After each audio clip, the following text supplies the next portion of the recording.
This is Srichandra Reddy. Welcome back. ప్రస్తుతం మనం చేస్తున్న పేపరు 2012. యా.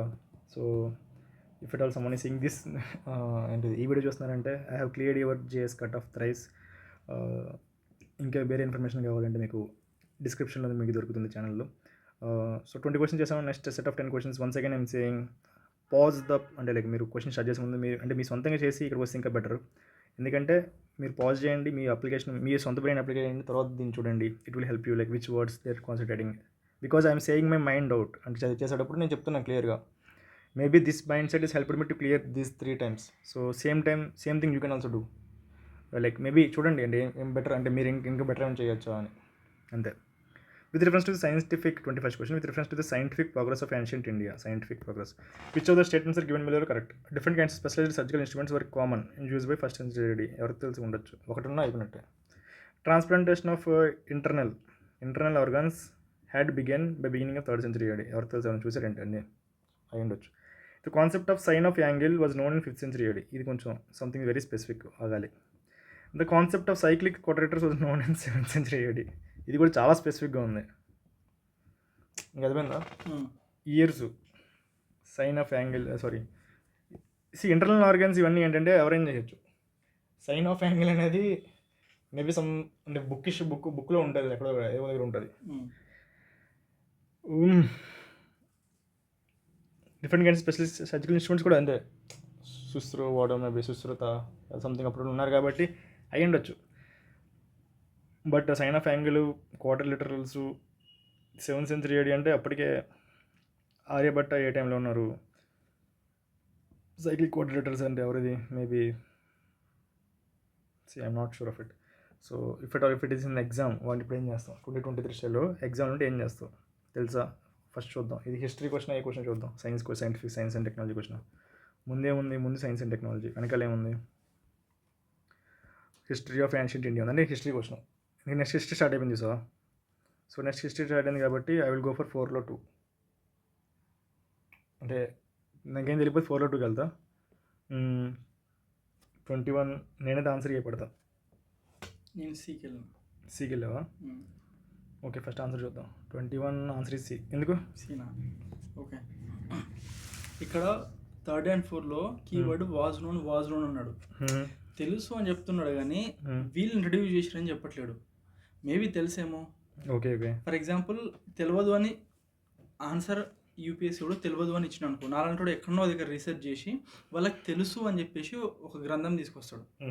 వాజ్ నోన్ అన్నాడు కానీ ఇంట్రడ్యూస్ అనలేదు కదా. కానీ ఇక్కడ చూడు, human transplantation of internal organs begin అయింది అంటే వాళ్ళు అక్కడ ఆల్రెడీ ప్రాక్టీస్ చేస్తున్నారు 3rd century. సో ఇది ఎందుకో నాకు ఫిష్ కొట్టింది. నేను ఇదే చెక్ చేసిన. బిగిన్ బై ఉంది. ఓకే, బిగిన్ బై అని ఉంది. సో నాకు డౌట్ ఉంటుంది, సైన్స్ అండ్ టెక్ కాదా అని వెనక ముందు చూసిన హిస్టరీ. సో అందుకే నేను 4 out of 4 పోను అని ఇక్కడ రాసుకొని సికి వెళ్ళిన. ఓకే,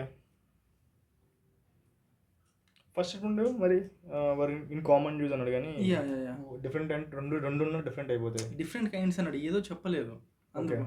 ఇక్కడ డిఫరెంట్ కైండ్స్ అన్నాడు కదా. డిఫరెంట్ కైండ్స్ అంటే 2 or more than 2. అక్కడ ఏదైనా స్పెసిఫై చేస్తే నేను దాన్ని తీసేస్తున్నాను.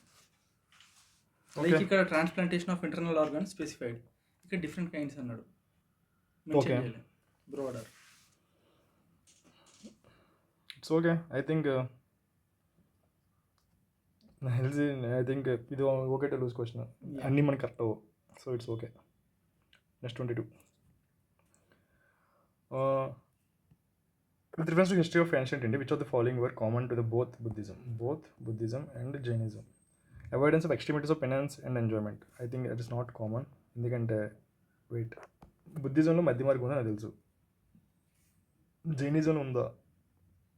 జైనిజంలోని శ్రావణ్ బెల్గోలకి తీసుకెళ్ళి ఎక్స్ట్రీమిటీస్ బట్టలు లిప్ చేస్తారు కదా sir Chandragupta Maurya.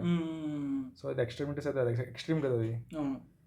So I would say like so 1 అయితే తీసేస్తున్నా. అది బుద్ధిజంలోనా జైనిజంలోనా? అది Shvetambaras, Digambaras. I think Jainism. I'm not sure of it, గుర్తు రావట్లేదు. బట్ ఎక్స్ట్రీమిటీస్ అది ఒకటైతే ఎక్స్ట్రీమిటీస్ ఉంది. సో 1 అయితే తీసేస్తున్నా. Indifference to the authority of Vedas. Indifference to other devices. Again, I'm not sure. Denial of efficacy of rituals. చాలా బుక్కిష్గా ఉంది. యా యా యా ఎఫికసీ అనేది కాపీడ్. గుడ్. బట్ ఇది బోత్ అనేది see if it all Buddhism Jainism popular అయింది అందుకు. Rituals చేయకూడదు, ప్రతి వాళ్ళు అందరికీ రావాలి. సో యాక్చువల్ బ్రాహ్మణిజంకి అపోజ్ చేసి పుట్టింది అది. యా అంటే అందరూ ఈక్వల్ ఇంక్లూజివ్ లేదు కాబట్టి ఇది వచ్చింది బేసికల్లీ. బ్రాహ్మణిజంలో ఉన్న inequalities. Yeah so I think inclusive society అని బెటర్ వర్డ్ యూస్ చేసి పాజిటివ్ వర్డ్ని rather than మేబీ అందుకే 3 ఉండొచ్చు. But second indifference to authority of Vedas అనేది I'm not sure of it. But if at all I'm not sure if it is history question 3 statement I will go for like 2 statements కదా. But indifference to authority of Vedas I don't know, I'm not sure of it. So I will go for 3లో 2 వెళ్తా. But 3 is definitely there. First తీసేస్తున్నా ఎందుకంటే చంద్రగుప్త మౌర్యతో అయింది అది. So 22Bకి వెళ్తున్నా. Answer ఏంటిది? Official answer is also B. బీనా? Okay, I will with C. ఎందుకు? ఏమో నాకు ఇది సెకండ్ ఇది indifferences to authority of Vedas ఒకటి సపోర్ట్ చేసింది, ఇంకోటి సపోర్ట్ బట్ నీ ఫస్ట్ స్టేట్మెంట్ నీకు ఎందుకు కరెక్ట్ అనిపించింది? Knowledge, evidence of extremities Extremities of of finance and enjoyment. ఇప్పుడు జైనిజం అయితే ఎక్స్ట్రీమ్, బుక్కిష్ అని కాదు కానీ చదివినట్టు గుర్తు. మరి అరే జైనిజం ఎక్స్ట్రీమ్ కదా. అవును అక్కడ క్వశ్చన్ ఏంటిది? స్టేట్మెంట్ అవాయిడెన్స్ ఆఫ్ ఎక్స్ట్రీమ్స్ అవును. అంటే ఎక్స్ట్రీమ్స్ ఫాలో అవ్వట్లేదు ఇచ్చాడు. Okay, avoidance of extremes. అరే ఓకే ఓకే ఓకే. ఇప్పుడు జైనిజం చాలా ఎక్స్ట్రీమ్గా ఉంటుంది, అది తెలుసు. మొత్తం బట్టలు వినిపిస్తారు.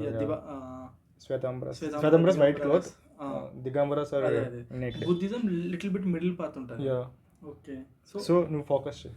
Didn't read the question properly. ఫోకస్గా చదవాలి. Next 23.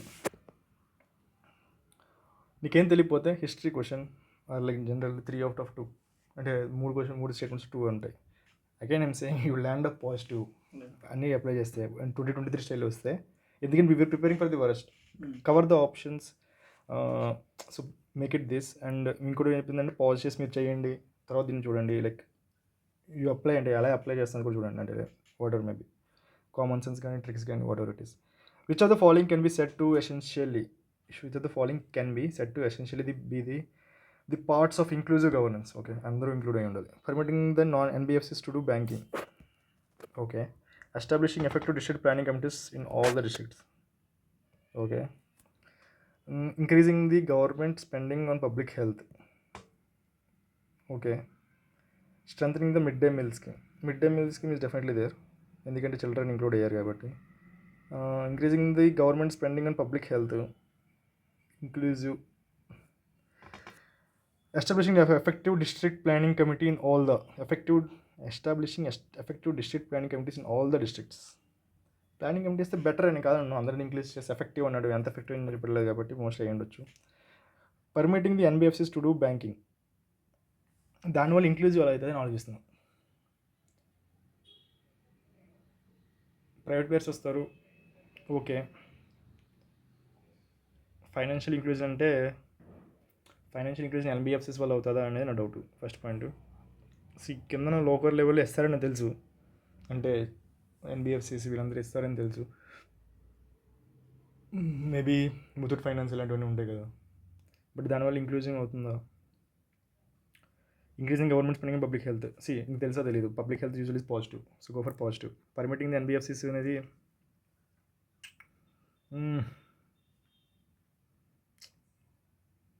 to do banking, I would go for it. I'll go for all the above if it is there. చూద్దాం. I'm not sure if I'll go for all the above if it is there. But తేడా అయితే కొడుతుంది, నేను కాదనట్లేదు. 2, 3, 4 కూడా ఉంది. All the అబోవ్కి వెళ్ళకూడదు. Still ఇంకోసారి ఆలోచిద్దాం పెట్టే ముందు. Permitting NBFCs to do banking,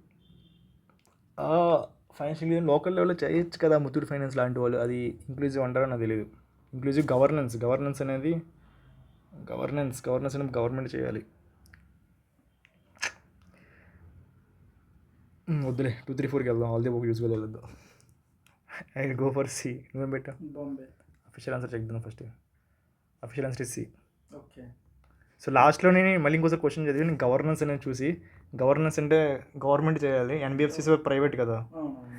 so ఇది బేసికల్లీ ఇది గవర్నమెంట్, ఇది ప్రైవేట్ కదా.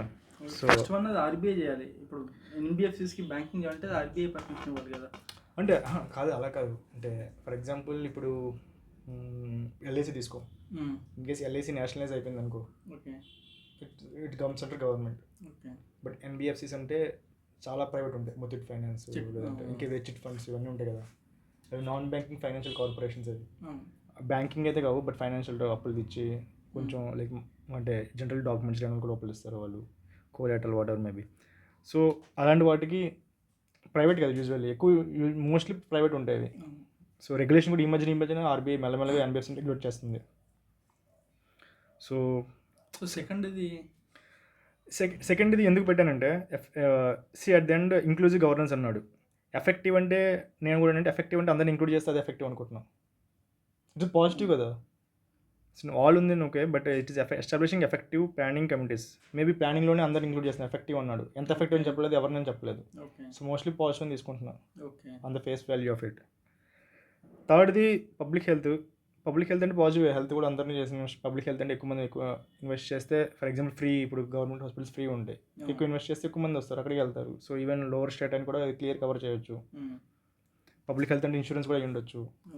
సో అది కూడా financial inclusion basically. So social security ఇవన్నీ. So it's okay. So that's why I'm going for 2, 3, 4. 1, 2, 3 వెళ్దాం. ఎందుకు అంటే మళ్ళీ ఆల్ ది అబోవ్ పెట్టే ముందు ఒకసారి ఆగారి, ఆల్ ది అబోవ్ ఉండదు కదరా, అది 4 స్టేట్మెంట్స్. యూజువల్లీ ఒకటి ఒక్క అయితే ఉంటుంది. Okay, that's it. 23 answer is C. Next 24. The Nagara, the Dravida and Vesara అదే టెంపుల్ ఆర్కిటెక్చర్స్. దానికి ఏముంది, ఎక్కడ ఉంది ఇది? ఇంకా డోంట్ వేస్ట్. 24 సి అంతే కదా, అఫీషియల్ ఆన్సర్ కూడా సిఏ అంతే. Next 25. The Congress ministries resigned the Congress ministries resigned in these 7 provinces in 1939. Okay, because the Congress couldn't form ministries in the other 4 provinces. 1939. Oh, okay. Resigned. ఎందుకంటే బ్రిటిష్తో నారాజుకి వల్ల అయ్యింది అది. Emergency of left wing కాదు, ఇది కాదు. There was widespread communal distance in the provinces. I don't think so, none of the అనుకుంటున్నా. బ్రిటిష్తో నారాజుకి వల్ల అయింది, ఓకే. నా ఎక్స్పెక్టేషన్ అది. 25 ఆన్సర్ డి అంతే. Okay, I went with C. నాకు అదే కొడుతుంది ఇక్కడ, సి అండ్ డిలో. I think I should go with D. Presence of mind లేదు ఇప్పుడు చేసేటప్పుడు. ఇది ఫోకస్ పెట్టు, ఫోకస్. అండ్ ఇంకోటి నువ్వు నన్ ఆఫ్ ది అబోవ్ వెళ్ళాక నువ్వు ఆలోచిస్తున్నావు. ఇంకోటి నాకు తెలిసి అది ఇందేర్ ప్రావిన్స్ కాదు వెళ్తా నేను, బట్ ఇక్కడ ఇందేర్ ప్రావిన్స్ అన్నాడు కదా. సో యాక్చువల్లీ నేను ఇది అండర్లైన్ చేయలేదు అంటే ప్రెజెన్స్ ఆఫ్ మైండ్ లేదు. ఓకే, ఇప్పుడు నువ్వు చదువుతుంటే ఇందేర్ ప్రావిన్స్ అన్నావు చూడు, ఎవరు ప్రొవిన్స్ అది? అదే ఎగ్జాక్ట్లీ. నేను ఇక్కడ చూడలేదు, అక్కడ చూసిన, అప్పుడే నాకు కొట్టింది. ఓకే, సో ఇప్పుడు వింటుంటే ప్రెజెన్స్ ఆఫ్ మైండ్ వచ్చింది, ఇక్కడ ప్రెజెన్స్ ఆఫ్ మైండ్ లేకపోవడం వల్ల. బట్ ఆ క్వశ్చన్ అంటే స్టేట్మెంట్ చదవడం ఇన్స్టింక్ట్ అయితే వచ్చింది. 1939 ఎందుకు వదిలేసి అంటే ఇట్స్ క్రిప్స్ మిషన్ నెల్స్ ఆ టైం అనుకుంటేది. సో దే ఆర్ నారాజ్కి, వీళ్ళకి చెప్పే ఇవ్వట్లేదు, ప్లస్ ఇప్పుడు వరల్డ్ వరకు నడుస్తుంది. ఓకే, సో అది. Next 27th question. Again I'm saying close the options, prepare for the worst. 2023 స్టైల్లోని try your instinct and knowledge and where to apply tricks. ఎందుకంటే ఇక్కడ ట్రిక్స్ ఇక్కడ అప్లికబుల్. ఇప్పుడు కూడా 3లో 2కి వెళ్తా, ఇంక అర్థమైంది కదా. సో ఇక్కడ అప్లై చేస్తే అక్కడ అప్లై చేయగలవు. ఇక్కడ నువ్వు ఆప్షన్స్ చూసి ఈజీ అయిపోతుంది. ఇక్కడ ఈజీ అయితే అక్కడ కొంచెం పేపర్ ఏమైనా కొత్త స్టైల్, ఇప్పుడు ఓన్లీ 1, 2 కొత్త స్టైల్ ఇంకేమైనా వచ్చిందో ఎవరికి తెలుసు. ఇప్పుడు అవుతుంది కదా. Next, which of the following are the principal features of government of India 1919 introduction of diarchy in the executive government of provinces. I think so. Introduction separate communal electorates for Muslims 1909 అది. Devolution of legislative authority by centre to the provinces. Legislative by centre to the provinces. Legislative ఎప్పటి నుంచి అయింది కదా, by the centre to the provinces ఎప్పటి నుంచి అయింది కదా. అంటే devolution of legislative authority by the centre to the provinces. తెలుసా నీకు? ఎగ్జాక్ట్లీ తెలియదు. But instantly saying it as wrong, but 3లో 2కి వెళ్ళాలని ఆలోచిస్తున్నాను. Devolution of legislative authority by the centre to the provinces. First which are the following are principal features of government of India 1919. So 1919లోని budget కూడా వాళ్ళకి వదిలేశారు. So అంటే చేసుకోమని. So I think devolution of legislative authority. So maybe budget కోసం వదిలేశారు. Maybe ఒకటి చేసిన లెజిస్లేటివ్ అథారిటీ ఏదో అంటే ఎగ్జాక్ట్లీ చెప్పలేదు కదా అదేంటి అనేది. 3లో 2కి వెళ్తున్నాం rather than initial instinct. I'll go for 1 and 3 if it is. Same, I also went with 1 and 3. Option ఉందా? Yeah C. Yeah, answer. First చూద్దాం. 27th ఆన్సర్ ఈ సి అంతే. ఓకే, మనం 26 క్వశ్చన్ చేయాలి. చేయలేదా? ఐఎమ్ సారీ, చూడలేదు. Okay, 26th question. With reference to the national rural health mission, which of the following are jobs of ASHA? With reference to national rural health mission, which of the following are the jobs of ASHA? A trained community health worker. So వాడే చెప్పాడు something ఇచ్చాను. ASHA worker గురించి question basically. First statement, accompanying women to the health facility. 26th question. With reference to the national NRHM, which are the following jobs of ASHA? Trained community health worker. Accompanying women to the health facility for antenatal care checkup. ఎంత bookish ఇంకెక్కడ ఉండదు. Antenatal care checkup. Ma'am ఎంతకంటే ఈజీగా ఎవడెవడు book issue. Using pregnancy test kits for early detection of pregnancy అయి ఉండొచ్చు. Okay, మంచిదే కదా, positive. C it is positive, this is also positive. Providing information on nutrition immunization. ఎందుకంటే హెల్త్ వర్క్ ఉంటుంది అందుకు. Conducting the delivery of baby అనేది చెడు 4th statement. ఏదో బొక్క ఉంది, ఆ బొక్కను నువ్వు వేరంగా ఎతకాలి. సో కండక్టింగ్ డెలివరీ అనేది మా అమ్మ ఎంత చేసేస్తే ఇంకేముంది. డాక్టర్లు ఎందుకు మరి ఎంబీబీఎస్ లేదు? మేబీ అయి ఉండొచ్చు, ప్లస్ సేఫ్ కూడా కాకపోయి ఉండొచ్చు. So I will go for 1, 2, 3. For example నాకు తెలిసి ASHA workers 10th inter pass అనుకుంటా. ఓకే, అవును, 10th ఇంటర్ పాస్ అనుకుంటా. ఇంటర్ పాస్ అయినా సరే వాళ్ళు అంటే లైక్ డెలివరీ చేస్తే ఇంకేముంది. సో కామన్ సెన్స్ కూడా వర్కౌట్ అవ్వట్లేదు. So 4 is wrong. So 1, 2, 3 are positive. So I go for 1, 2, 3 option is there. If it is 2023 style 3 పేర్స్కి వెళ్తాను. ఆన్సర్ ఈజ్ ఏ. నాకు ఒకసారి ఆగు, అఫీషియల్ ఆన్సర్ చెక్ చేద్దాం. 26th official answer is A. అంతే. Using pregnancy test kits for early detection pregnancy. తప్పేముంది? కట్టి ఇచ్చాడు. Kit అంటే ఏంటి? సంథింగ్ ఇది ఉంటుంది కదా, సినిమాలో చూపిస్తారు, మనకు తెలీదు. సినిమాలో కూడా చూపిస్తారు చూసా వాళ్ళు, particularly pink colour. I'm not sure of it. Okay, but సినిమాలో చూపించేది ఒక చిన్న సమ్ ట్రిప్ పట్టుకెళ్తారు కదా, చిన్న ఇన్స్ట్రుమెంట్ లాగా. So using like basic thing అలాంటి ప్రొవైడ్ చేయొచ్చు, తప్పే ఉంది. I'm not sure of cost కూడా అంత ఎక్కువ ఉంటుందని తెలియదు. So but that is positive. For example if it is positive, it is 3 things are positive. But delivery అనేది ఒక్కసారిగా వాడు ఎక్స్ట్రీమ్కి వెళ్ళిపోయాడు. ఆశా వర్కర్స్తోనే ఎక్స్ట్రీమ్కి వెళ్ళిపోయాడు. ఇన్ కేసు తెలిసిన ప్రతి ఊరిలో ఆశా వర్కర్ ఉంటారని తెలుసు. సో మోస్ట్లీ వాళ్ళు 10th ఇంటర్ పాస్ ఉంటారో తెలుసు. అంటే మా బాపే ఆశా వర్కర్ అనమాట. Yeah, so we know it. 27th చేసాం. Sorry for missing question between. నేను ఇండియాలో చెప్తున్నా 27th ఉందా? ఉంది ఇక్కడ. Introduction of so 1 and 2 can be together. So dean out and out తీసేయండి. ఇంట్రొడక్షన్ ఆఫ్ సో రెండిట్లో ఏదో ఒకటి ఉండదు. ఏదో ఒకటి ఉంటుంది. ఓకే, సో 1 and 2 కలిసి అయితే ఉండలేవు. So D తీసేస్తావు. ఓకే, రెండిట్లో ఏదో ఒకటే ఉండాలి. 2 డెఫినెట్లీ తెలుసు ఉండదని. సో తెలిస్తే ఇంక 1 and 3, 1 ఓన్లీ. అప్పుడు 3లో 2కి వెళ్తావు. History question or whatever it is. 28. During the Indian freedom struggle, the National Social Conference was formed. Okay. During the Indian freedom struggle, the National Social Conference was formed. Okay. What is the reason for forming? Okay. National social conference నాకైతే ప్రస్తుతం గుర్తు రావట్లేదు, but చూద్దాం. Different social reform groups or organisations of Bengal region united to form only Bengal అంట, కానీ nationals అంట. To form a single body to discuss issues of larger interest and to prepare appropriate petitions representations to government. ఇక్కడ national ఉంది, కానీ ఇక్కడ మాత్రం బెంగాలే ఉంది. Next INC did not want to include social reforms in its deliberations and decided to form a separate body for such a purpose. I think so. అదే అనుకుంటా, నాకు తెలిసిన గుర్తున్నంత వరకు ఎంజీ రెనడే అనుకుంటా. ఎంజీ రెనడే వాళ్ళ వైఫ్ కలిసి చేస్తారనుకుంటా. సో సెకండ్ స్టేట్మెంట్ కరెక్ట్ అనిపిస్తుంది. Behramji, Malabari and MG Ranade decided to bring together all the social reform groups of the country under the one organization. All అనేది తప్పు, ఎక్స్ట్రీమ్ స్టేట్మెంట్. ఇక్కడ బెంగాల్ కూడా నేషనల్తో సంబంధం లేకుండా పోయింది. బి ఆర్ డి నన్ను usual వెళ్ళను. అండ్ బి కూడా చూడు. అండ్ నాకు ఇన్స్టిట్యూట్ కూడా ఫస్ట్ చెప్పింది ఎంజీ అనేడే ఆ టైంలో. ఎందుకంటే social reforms at that time society is little bit conservative. So usually అయ్యి ఉండొచ్చు. అందుకని బి కూడా, ఎందుకంటే we have stated about it. I'm going with A. Sir answer చూడు. 28 answer is Bombay. Okay. Knowledge, pure knowledge. అంటే ప్యూర్ నాలెడ్జ్ కాదు, అదే నీకు చదివినట్టు గుర్తు. ఎంజీ అంటే ఆ టైంలో అది చేసాను ఇప్పుడు నేషనల్. నువ్వు ఎందుకు వెళ్ళావు? ఇక్కడ కొద్దిగా బుక్కిష్ అనిపించింది, ప్లస్ నాకు ఎందుకో రైట్ అనిపించింది. ఏది బుక్కిష్ అనిపించింది? Appropriate petitions. చూడు ఎండ్ ఉంది కదా, ఫస్ట్ నీకు అప్రోప్రియేట్ అంటే దాన్ని కలిపాడు. అదే నాకు ఇది ఫస్ట్ ఏం తెలియనప్పుడు హిస్టరీ సింగిల్ స్టేట్మెంట్ బీకి వెళ్ళాలి.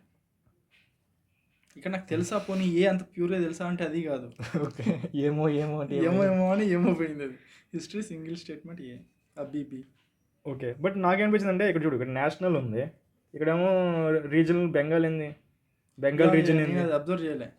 అంటే చదివినప్పుడు ఫోకస్గా చదువుతున్నా, అదే అర్థమవుతుంది, ఫోకస్గా చదవలేను. చూడు గుర్తుపెట్టుకో, షారుఖ్ ఖాన్ 70 మినిట్స్ చెప్పినట్టు శక్తి ఇండియాలోని నేను ఇక్కడ చెప్తున్నా 2 hours ఉంది. ఆ 2 hours ఫోకస్గా ఉండాలి. ఇట్ డజంట్ మ్యాటర్ నువ్వు ఎంత చదివినా వేస్ట్. నువ్వు యూపీఎస్సీ నేను అడగట్లేదుగా, అరే నువ్వు ఆ టెక్స్ట్ బుక్లు చదవలేదా, ఎంత సెల్ రివర్స్ చేసావు అడగద్దు. యూపీఎస్సీ ఏమవుతుందంటే, అరే నువ్వు 2 hours ఎగ్జామ్ రాసావా, మార్కులు వచ్చాయి, నువ్వు అవుతావు అంతే. సో మార్కులు రావాలంటే ఫోకస్ ఉండాలి. ఎన్ని చదివినా సరే ఫోకస్. అండ్ ఇంకోటి, డోంట్ వరీ. ఇప్పుడు నువ్వు నేషనల్ కాన్ఫరెన్స్ కదా చదివావు, నీకు గుర్తు రావట్లేదు, భయపడద్దు. అరే ఇందిరా అది చదివినట్టు గుర్తు రావట్లేదురా, స్పెక్ట్రమ్ ఉందిరా, నేను చదివాను రా, మర్చిపోయారా, ఆ భయపడద్దు. ఆ భయపడితే ఏమైతే ఉన్నది పోద్ది. దెన్ యూ వాడంటే నువ్వు ఏమైందంటే, నువ్వు బ్రెయిన్కి నువ్వు డౌట్ మూమెంట్ ఇచ్చి క్రియేట్ చేస్తావు, brain then will not start believing you. ఇంకంతే కదా. అది దాన్ని ఇండెసిసివ్ మూమెంట్స్ అంటాం. ఫర్ ఎగ్జాంపుల్ కేఎల్ రాహుల్ చెప్పాడు చూసావా, 2023 వరల్డ్ కప్ ఓడిపోయినప్పుడు, ఆడికి 2023 వరల్డ్ కప్ ఫైనల్ అహ్మదాబాద్లో మనం ఎందుకు ఓడిపోయామంటే, లైక్ వాడేమన్నాడంటే, I'm not sure whether to attack or defensive. అంటే అటాక్ చేయాలో డిఫెన్స్ చేయాలో నాకు అర్థం కాలేదు, ఆ మూమెంట్లో వికెట్ ఇచ్చేసారు. సిమిలర్ ఇక్కడ కూడా అంతే, నీకు డోంట్ బీ లైక్, నీకు ఫర్ ఎగ్జాంపుల్ అటాక్ చేయి అంటే లైక్ బీ స్ట్రాంగ్, ప్రోయాక్టివ్గా ఉండి చూడు, అక్కడ నీకు తెలియకపోయినా పర్వాలేదు, జస్ట్ స్టే దేర్. యూపీఎస్సీ ఏదో ఒకటి ఇస్తుంది, కామన్ సెన్స్ అప్లై చేయి, ఏదో ఒకటి అప్లై చేయి, ఉన్నది అప్లై చేయి. ఆ 2 hours ఫోకస్ పెట్టు. నీకు చదివే I don't mind knowledge, keep it మడిచిపెట్టి లోపల పెట్టుకో. ఆ 2 hours మొత్తం ప్రెజెన్స్ ఆఫ్ మైండ్ పెట్టు, కామన్ సెన్స్ అప్లై చేయి, ఇదని చెప్పి చదివినా చదవకపోయినా I don't care. Process follow, ఎందుకంటే at the end process is more important. ఏం తెలియకపోయినా, ఫర్ ఎగ్జాంపుల్ నీకు ఏమీ తెలియదు, నువ్వు ఈ మాత్రం కూడా అంటే లైక్ అబ్జర్వ్ చేయలేదు, ఫైన్, ఈ మాత్రం కదా, so I'm sorry. It's like Bengal region ఇలాంటివి అబ్జర్వ్ చేయలేదు, ఇట్స్ ఓకే. బట్ స్టిల్ నీకు తెలుసా, తెలియదు. హిస్టరీ క్వశ్చన్ బీకి వెళ్ళాలి, బికాజ్ ఇన్స్టింక్ట్ ఏం చేయలేకపోయావు, నాలెడ్జ్ ఏం చేయలేకపోయావు, then apply trick. If it is instinct, for example I'm applying ఇన్స్టింక్ట్లో కామన్ సెన్స్ కూడా ఇంక్లూడ్ చేశాను, సో నేను బెంగాల్ రీజన్ తీసేసా. సో సిమిలర్లీ నేను ఆల్ తీసేసా, వెరీ ఎక్స్ట్రీమ్. ఇండియాలో ఫర్ ఎగ్జాంపుల్ రెండేకి అంత ఇన్ఫ్లుయెన్స్ అయితే ఉండదేమో, కిందకు వచ్చి నార్త్ ఈస్ట్లో మూలకి వెళ్ళిపోయి ఎంటైర్ కంట్రీ అన్నాడు. అప్పట్లో ఎంటైర్ కంట్రీ అంటే ఇంకా వెనక్కి కూడా ఉంది, ఏది అన్ని దగ్గరలో తీసుకునేంత కెపాసిటీ అయితే నాకు తెలుసు లేదేమో. So again applied common sense. So similar చెప్తాను, ఎలిమినేషన్ 2కి వచ్చావు, బి ఆర్ డీకి వచ్చావు, నన్నకి యూజువల్లీ వెళ్ళాం. So I'm saying that follow the process. It's okay to lose the question. So నేను చెప్తాను, ఇప్పుడు ఎక్కడైనా సరే నేను నేషనల్ కాన్ఫరెన్స్ చదవలేదని ఫీల్ కూడా అవ్వను. The moment you think that నేను అంత నాలెడ్జ్తోనే చేయాలి, see that is good, that helps you definitely, that will help you to read the అంటే బుక్స్ని ఎక్కువ చదివి రివర్స్ చేసి, it will help you narrow down the options, that's too good. But I'm saying is don't worry even if you don't revise whatever it is. ఎందుకంటే presence of mind is more important rather than just knowledge. So అదే చదవద్దని చెప్పట్లేదు, రే చదవాలి రోయ్. చదివితే ఏమవుతుందంటే, see the point ఈ సెకండ్ స్టేట్మెంట్ ఫస్ట్ నవ్వాను, Indian National Congress didn't want to include social, first అంతవరకు నవ్వాను. In its deliberations and decide to form a separate body అని చదవగానే ఒరే గుర్తొచ్చింది, ఎంజీ రాణి నిజంగా కరెక్టే కదా, కన్జర్వేటివ్. ఎందుకంటే అప్పటి వరకు రిఫార్మ్స్ చేస్తున్నారు. ఆ పాయింట్ ఆఫ్ టైంలో ఎంజీ రాణికి ఇప్పుడు పూణే యూనివర్సిటీ లైక్ నా వైఫ్ అని చెప్పి ఉమెన్ ఎడ్యుకేషన్ అన్నీ చేస్తున్నప్పుడు కరెక్టే కన్జర్వేటివ్ సొసైటీస్ని అని గుర్తొచ్చింది సడన్గా. సో నేను నవ్వినా సరే ఒకసారి నేను టర్న్ అయ్యా, like again it's fine, it is right only. So stay focus, అది నాకు కూడా అప్లికబుల్. ఎందుకంటే నేను కూడా నిన్న దారుణంగా పోయాయి, నిన్న చాలా దారుణంగా పోయి. ఫర్ ఎగ్జాంపుల్ ఈవెల్ కూడా చూడు, అందులో ఆప్షన్ పెట్టినప్పుడు తప్పు పెట్టా. సో ఇట్ హెల్ప్, ఎవరైనా అంతే. Which of the following parties were established by doctor B R Ambedkar? The peasants and workers party of India. అవునా, నాకు తెలియదు. All India schedule caste federation, నాకు తెలియదు. ఇండిపెండెంట్ లేబర్ పార్టీ, నాకు తెలియదు. 3లో 2కి వెళ్తా, ఇప్పుడు 2023 స్టైల్లో. బట్ ఇన్ కేసు నాకేమనిపిస్తుంది అంటే 3 కొంచెం కరెక్ట్ అనిపిస్తుంది, ఇక్కడ చదివినట్టు అనిపిస్తుంది. Peasants and workers party of India అయి ఉండొచ్చు అనిపిస్తుంది. All India schedule caste federation అనేది నాకు ఎందుకో కాదనిపిస్తుంది. I'm not sure. So third అయితే డెఫినెట్లీ ఉంటుంది అనుకుంటున్నాను. సో ఏ తీసేస్తున్నాను. The peasants and workers party of India, labour party అలాంటివి అనుకోవచ్చు. But all India scheduled caste federation అనేది లేబర్ కాజ్ కోసం ఎక్కువ ఫైట్ అవుట్ చేశారా, లేదంటే పాయింట్ ఈస్ 2 ఎందుకు గాంధీ అనిపిస్తుందిరా. So I'm thinking that, and UPSC also I'm thinking that UPSC ఏమో షెడ్యూల్ క్యాస్ట్ పెట్టేస్తారేమో యూజువల్ అనుకుంటున్నా. సో అందుకే నేను అలా ఇచ్చాడేమో అనుకుంటున్నా. నాకు ఎందుకో ఎక్కడ చదివిన గాంధీ గురించి చదివినట్టు గుర్తు. So I will go for 1 and 3. మేము పెట్టు బాంబే. ఫస్ట్ ఆన్సర్ చెక్ చేద్దాం. 29 answer is Bombay. Knowledge, pure knowledge. Okay, so I need to learn this, ఎందుకంటే మేబీ 1 అనేది తెలియదు, okay. But 2 and 3 for sure తెలుసు. బట్ ఆల్ ఆఫ్ దే పోయితే నేను పోను. యా, ఈవెన్ నాకు అనిపించింది peasants and workers of India అనేది it's something related to labour cause. Labour cause కోసం నిజంగా అంత ఫైట్ అవుట్ చేస్తుంటే వచ్చేదేమో. So I think maybe I got a doubt, but I to stick to it. అంటే instant ఇంకా ప్రిఫర్. అండ్ ఇంకోటి నువ్వు 1 and 3 అన్నావు కదా. సో సెకండ్ స్టేట్మెంట్ చూడు, ఎందుకు నేను సెకండ్ స్టేట్మెంట్ ఇంకో తప్పు చేసా. ఆల్రెడీ షెడ్యూల్ క్యాస్ట్ యూపీఎస్సీ ఏంటిది ఫసాయించడానికి చేస్తుందేమో అనుకున్నా. ఓకే సరే, అది కాదు. ఇప్పుడు నువ్వు ఇలా కన్ఫ్యూజ్ అయినప్పుడే నీకు ట్రిక్ చెప్తా. ఓకే, నేను ఇక్కడ రాయలేదు, రాస్తున్నా. Okay. So both can't be together and you went with 1 and 3. రెండు ఈక్వల్ ఉన్నాయంటావా? So both can't be together. 1 and 3 అయితే అవ్వదు. ఓకే, అర్థమైందా? ఇది అప్లికేబుల్ అవుతుంది ట్రిక్. ఓకే చూద్దాం. ఓకే, ఇంకా మనం డేటా సెట్ ఇంకా డెవలప్ చేయాలి. అది చూద్దాం. కొన్ని పేపర్లు అయినాయి. Yeah, 30th last question for this video. Which are the following special powers have been conferred on the Rajya Sabha by constitution of India? ఇది special powers have been conferred on Rajya Sabha by constitution. Okay, to change the existing territory of state and to change the name of state. అవునా, name ఎందుకు? Name అయితే parliament చేసేస్తుంది కదా, తీసే. To pass a resolution empowering the parliament to make laws in state list and to create 1 or more ordinances, అంతే కదా. To amend the election procedure of president and to determine the pension. మరి అలా చిన్న చిన్న చెయ్యు. To determine the functions of election commission and determine the number of election commissioners. Above. B, knowledge. Same. I confused between A and B, but I went with A. Name of the state అనేది I should read parliament chapter. 30th answer చూద్దాం first. 30th answer is Bombay. ఏమైంది అంత A పెట్టానండి? Confuse between A and B. నాకు ఎందుకో B కూడా అనిపించింది, but ఏమో లైక్ సరిగ్గా నాలెడ్జ్ లేదు, పార్లమెంట్ చదవలేదు. I should read parliament. Okay fine, let's meet in the next set of 10 questions. ఈ పీడిఎఫ్ మీకు టెలిగ్రామ్ గ్రూప్ దొరుకుతుంది, డిస్క్రిప్షన్లో ఉంటుంది యూట్యూబ్లో. Thank you, bye.